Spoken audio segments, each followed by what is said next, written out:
The glow of one warm thought is to me worth more than money. The boisterous sea of liberty is never without a wave.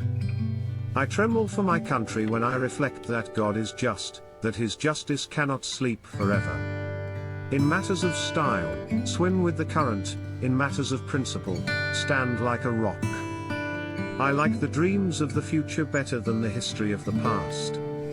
I have sworn upon the altar of God, eternal hostility against every form of tyranny over the mind of man. I believe that every human mind feels pleasure in doing good to another. Question with boldness even the existence of a God, because, if there be one, he must more approve of the homage of reason, than that of blindfolded fear. We hold these truths to be self-evident, that all men are created equal, that they are endowed by their Creator with certain unalienable rights, that among these are life, liberty, and the pursuit of happiness. The man who reads nothing at all is better educated than the man who reads nothing but newspapers. The care of human life and happiness, and not their destruction, is the first and only object of good government. Timid men prefer the calm of despotism to the tempestuous sea of liberty. He who knows best knows how little he knows. The natural progress of things is for liberty to yield and government to gain ground. How much pain they have cost us, the evils which have never happened. I never considered a difference of opinion in politics, in religion, in philosophy, as cause for withdrawing from a friend. Peace, commerce and honest friendship with all nations, entangling alliances with none. When we get piled upon one another in large cities, as in Europe, we shall become as corrupt as Europe. I hope we shall crush in its birth the aristocracy of our moneyed corporations which dare already to challenge our government to a trial by strength, and bid defiance to the laws of our country. Whenever the people are well informed, they can be trusted with their own government. To compel a man to furnish funds for the propagation of ideas he disbelieves and abhors is sinful and tyrannical. Fix reason firmly in her seat, and call to her tribunal every fact, every opinion. Question with boldness even the existence of a God, because, if there be one, he must more approve of the homage of reason, than that of blindfolded fear. I would rather be exposed to the inconveniences attending too much liberty than those attending too small a degree of it. It is neither wealth nor splendor, but tranquility and occupation which give you happiness. Don't talk about what you have done or what you are going to do. A wise and frugal government, which shall restrain men from injuring one another, shall leave them otherwise, free to regulate their own pursuits of industry and improvement, and shall not take from the mouth of labor the bread it has earned. It is error alone which needs the support of government. Truth can stand by itself. The most successful war seldom pays for its losses. The earth belongs to the living, not to the dead. It is incumbent on every generation to pay its own debts as it goes. A principle which if acted on would save one half the wars of the world. Merchants have no country. The mere spot they stand on does not constitute so strong an attachment as that from which they draw their gains. There is not a sprig of grass that shoots uninteresting to me. The tree of liberty must be refreshed from time to time with the blood of patriots and tyrants. Honesty is the first chapter in the book of wisdom. Never spend your money before you have earned it. Do you want to know who you are? Don't ask. Act. Action will delineate and define you. When angry, count to 10 before you speak. If very angry, count to 100.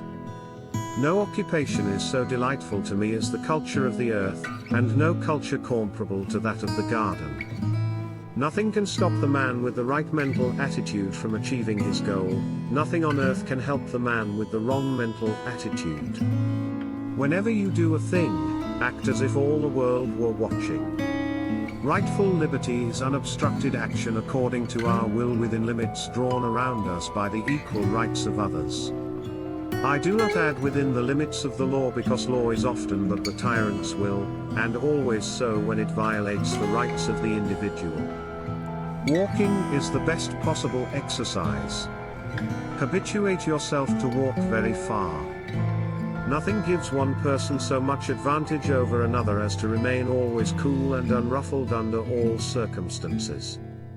Sometimes it is said that man cannot be trusted with the government of himself. Can he, then, be trusted with the government of others? Or have we found angels in the form of kings to govern him? Let history answer this question. One man with courage is a majority. If a nation expects to be ignorant and free, in a state of civilization, it expects what never was and never will be. Our greatest happiness does not depend on the condition of life in which chance has placed us, but is always the result of a good conscience, good health, occupation, and freedom in all just pursuits. A Bill of Rights is what the people are entitled to against every government, and what no just government should refuse, or rest on inference.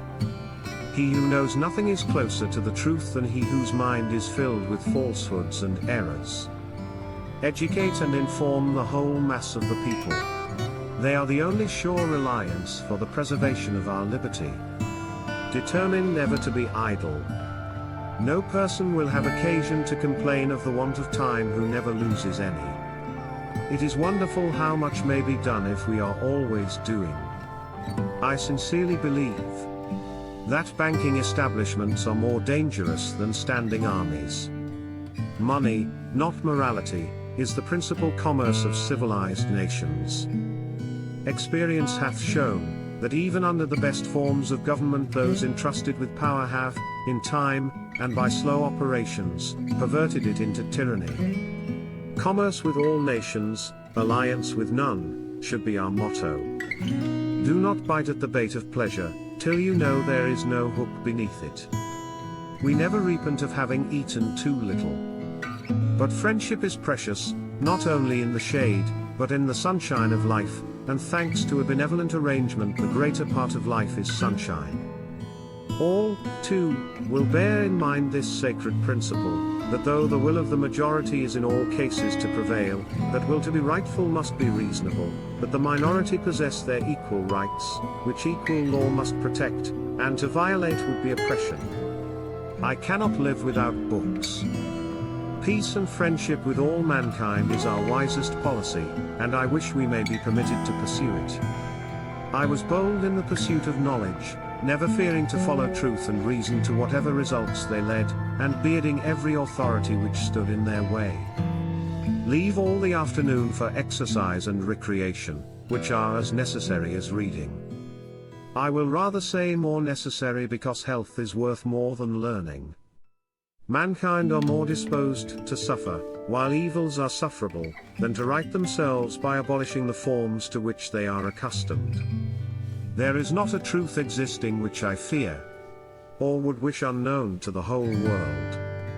If the present Congress errs in too much talking, how can it be otherwise in a body to which the people send 150 lawyers, whose trade it is to question everything, yield nothing, and talk by the hour? Taste cannot be controlled by law. Where the press is free and every man able to read, all is safe. Our country is now taking so steady a course as to show by what road it will pass to destruction, to wit, by consolidation of power first, and then corruption, its necessary consequence.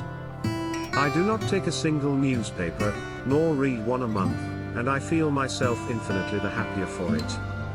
Enlighten the people generally, and tyranny and oppressions of body and mind will vanish like evil spirits at the dawn of day. For a people who are free, and who mean to remain so, a well-organized and armed militia is their best security. Dependence begets subservience, and venality suffocates the germ of virtue, and prepares fit tools for the designs of ambition. A coward is much more exposed to quarrels than a man of spirit. Happiness is not being pained in body or troubled in mind. In defense of our persons and properties under actual violation, we took up arms. when that violence shall be removed, when hostilities shall cease on the part of the aggressors, hostilities shall cease on our part also. It is always better to have no ideas than false ones, to believe nothing, than to believe what is wrong. It is more dangerous that even a guilty person should be punished without the forms of law than that he should escape. Wisdom, I know, is social. She seeks her fellows. But beauty is jealous, and ill bears the presence of a rival. The natural cause of the human mind is certainly from credulity to skepticism. In truth, politeness is artificial good humor, it covers the natural want of it, and ends by rendering habitual a substitute nearly equivalent to the real virtue.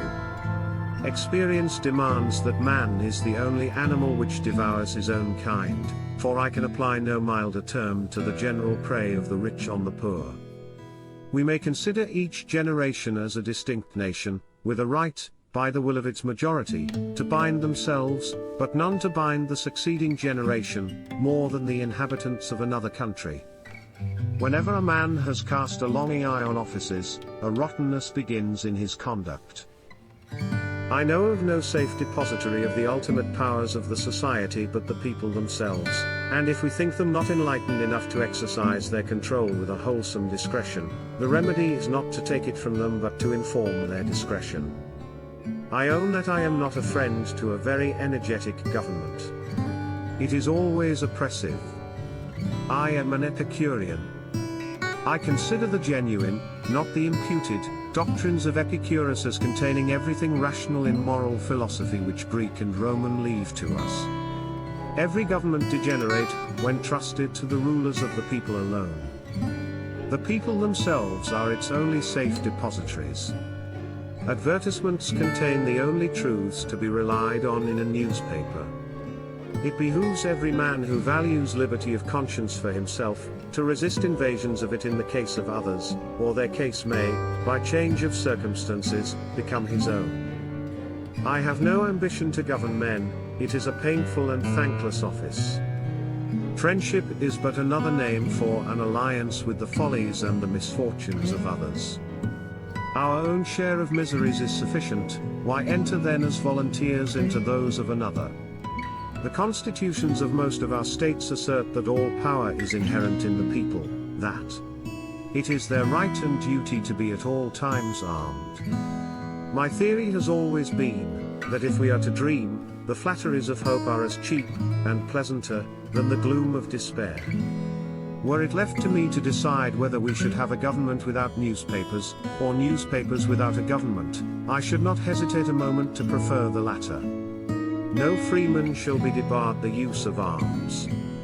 The God who gave us life, gave us liberty at the same time. I hope our wisdom will grow with our power, and teach us, that the less we use our power the greater it will be. It takes time to persuade men to do even what is for their own good. Every citizen should be a soldier. This was the case with the Greeks and Romans, and must be that of every free state. One travels more usefully when alone, because he reflects more. The Republican is the only form of government which is not eternally at open or secret war with the rights of mankind. In every country and every age, the priest had been hostile to liberty. The spirit of resistance to government is so valuable on certain occasions that I wish it to be always kept alive. That government is the strongest of which every man feels himself a part. Always take hold of things by the smooth handle. Errors of opinion may be tolerated where reason is left free to combat it. War is an instrument entirely inefficient toward redressing wrong, and multiplies, instead of indemnifying losses. When a man assumes a public trust, he should consider himself a public property. If God is just, I tremble for my country. Politics is such a torment that I advise everyone I love not to mix with it. Be polite to all, but intimate with few. History, in general, only informs us of what bad government is. Delay is preferable to error. I have seen enough of one war never to wish to see another. I have no fear that the result of our experiment will be that men may be trusted to govern themselves without a master. Nothing is unchangeable but the inherent and unalienable rights of man. To penetrate and dissipate these clouds of darkness, the general mind must be strengthened by education. Force is the vital principle and immediate parent of despotism. Here was buried Thomas Jefferson, author of the Declaration of American Independence, of the Statute of Virginia for Religious Freedom, and father of the University of Virginia. It is our duty still to endeavor to avoid war, but if it shall actually take place, no matter by whom brought on, we must defend ourselves. If our house be on fire, without inquiring whether it was fired from within or without, we must try to extinguish it. It does me no injury for my neighbor to say there are 20 gods or no God. Resort is had to ridicule only when reason is against us. It is in our lives and not our words that our religion must be read. Books constitute capital. A library book lasts as long as a house, for hundreds of years. It is not, then, an article of mere consumption but fairly of capital, and often in the case of professional men, setting out in life, it is their only capital. My only fear is that I may live too long. This would be a subject of dread to me. Conquest is not in our principles. It is inconsistent with our government. I am mortified to be told that, in the United States of America, the sale of a book can become a subject of inquiry, and of criminal inquiry too. I abhor war and view it as the greatest scourge of mankind. I never will, by any word or act, bow to the shrine of intolerance or admit a right of inquiry into the religious opinions of others. So confident am I in the intentions, as well as wisdom, of the government, that I shall always be satisfied that what is not done, either cannot, or ought not to be done. The good opinion of mankind, like the lever of Archimedes, with the given fulcrum, moves the world. I think with the Romans, that the general of today should be a soldier tomorrow if necessary. As our enemies have found we can reason like men, so now let us show them we can fight like men also. The moment a person forms a theory, his imagination sees in every object only the traits which favor that theory. Difference of opinion is advantageous in religion. The several sects perform the office of a censor over each other. The second office in the government is honorable and easy, the first is but a splendid misery. Peace and abstinence from European interferences are our objects, and so will continue while the present order of things in America remain uninterrupted. An enemy generally says and believes what he wishes. The way to silence religious disputes is to take no notice of them. The whole commerce between master and slave is a perpetual exercise of the most boisterous passions, the most unremitting despotism on the one part, and degrading submissions on the other. Our children see this, and learn to imitate it. No duty the executive had to perform was so trying as to put the right man in the right place. I find that he is happiest of whom the world says least, good or bad. An injured friend is the bitterest of foes. Ignorance is preferable to error, and he is less remote from the truth who believes nothing than he who believes what is wrong. Truth is certainly a branch of morality and a very important one to society. Only aim to do your duty, and mankind will give you credit where you fail.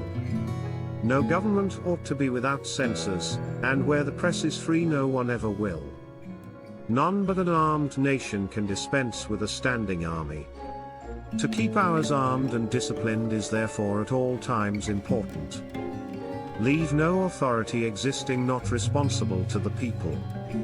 I have done for my country, and for all mankind, all that I could do, and I now resign my soul, without fear, to my God, my daughter to my country. One loves to possess arms, though they hope never to have occasion for them. There is a natural aristocracy among men. The grounds of this are virtue and talents. Speeches that are measured by the hour will die with the hour. power is not alluring to pure minds. No man will ever carry out of the presidency the reputation which carried him into it. We are not to expect to be translated from despotism to liberty in a featherbed. The Creator has not thought proper to mark those in the forehead who are of stuff to make good generals. We are first, therefore, to seek them blindfold, and then let them learn the trade at the expense of great losses. If there is one principle more deeply rooted in the mind of every American, it is that we should have nothing to do with conquest. We did not raise armies for glory or for conquest. If we can but prevent the government from wasting the labors of the people, under the pretense of taking care of them, they must become happy. The world is indebted for all triumphs which have been gained by reason and humanity over error and oppression. Bodily decay is gloomy in prospect, but of all human contemplations the most abhorrent is body without mind. An association of men who will not quarrel with one another is a thing which has never yet existed, from the greatest confederacy of nations down to a town meeting or a vestry. The spirit of this country is totally averse to a large military force.